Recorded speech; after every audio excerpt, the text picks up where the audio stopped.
12,000 years ago, in a cave, a small elderly woman was buried with extraordinary care. Around her body, they placed 50 complete tortoise shells.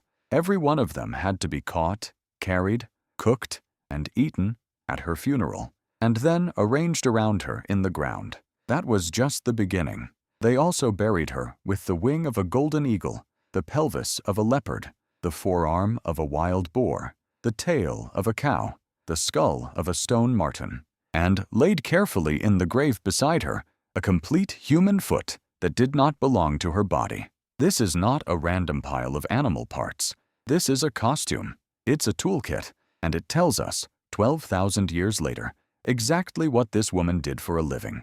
Some of the oldest jobs in the world had nothing to do with stone or hide or fiber. They dealt with the parts of life you cannot see, or touch, or hold, the unseen order of the world, and the fragile contents of human memory.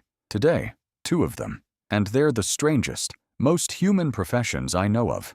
Part 1. The Shaman. The site is called Hilazon Taktit, and the burial dates to right at the edge of the farming revolution, the hinge moment when the entire human world was about to change forever. The body was an older woman, small, and she had a physical condition that would have made the way she moved distinctive, unusual, noticeable, memorable to everyone who saw her walk. She'd been buried in a sealed grave, prepared deliberately, in a way that unmistakably set her apart from everyone else at that site. But it's the contents that tell the story. Go back through that list and notice what it actually is.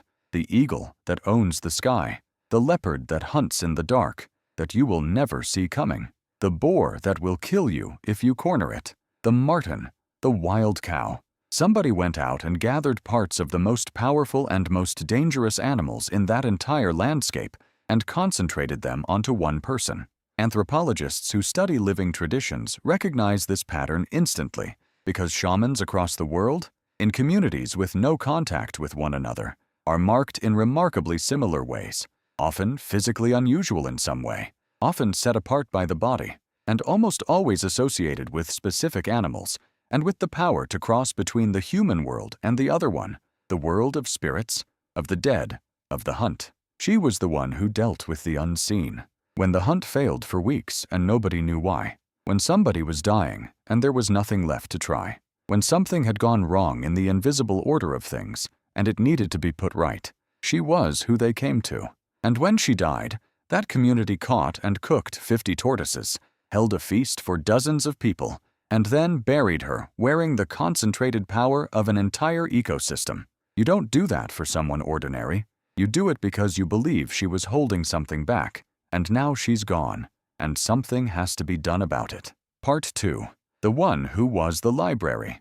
The last one left no kit at all, no grave goods, no costume, no tools, because everything this person owned was inside their own head. Before writing, every last piece of human knowledge lived in living memory and nowhere else, and a group's survival depended, absolutely and immediately, on that knowledge being accurate. Where is the water in a drought year, when the nearest spring is 3 days' walk away, and nobody currently alive has needed to find it? Which plants heal, and which kill, when the 2 look almost identical? What's the safe route through the mountains? Who are we related to, and who do we owe loyalty to, going back 6 generations? What happened the last time the flood came, and what did the people who survived it actually do? Get any of that wrong, and people die. So a society without writing cannot afford to let its knowledge drift. And the solution humans arrived at, everywhere on Earth independently, over and over, is one of the most elegant things our species has ever invented. They set the knowledge to story, and song, and rhythm, and place. Here's why that works. A plain list of facts is fragile. It decays a little with every retelling, and nobody notices the drift until it's too late. But a fact wrapped inside a rhyme, tied to a melody, pinned to a specific rock on a specific hill, embedded in a story with characters and a shape, that resists change. If you misremember a word, the rhyme breaks. And you know, if you get the order wrong, the story stops making sense. And you know, that structure is an error-correcting code. It's a method for storing information in wet, unreliable human memory that actively fights against decay. In Australia, Some Aboriginal songlines encode the exact sequence of landmarks, water holes, and dangers along routes that run for hundreds of kilometers. It's a map you sing, accurate enough to navigate country you have personally never seen, by holding the song in your head. And some of those traditions appear to preserve real events, the shape of a coastline as it was before the sea rose at the end of the last ice age, which would mean a piece of genuinely true information carried accurately, in memory and song alone, for thousands of years. That's the achievement, not magic. A technology, a method for defeating time, using nothing but rhythm, story, and the human mind. The person who held it was the library, the map, the history book, and the law, all at once, walking around inside one skull. And when they died, unless they had passed it on completely, with perfect care, a piece of it was simply gone from the world, forever. Two people, neither of them left a tool.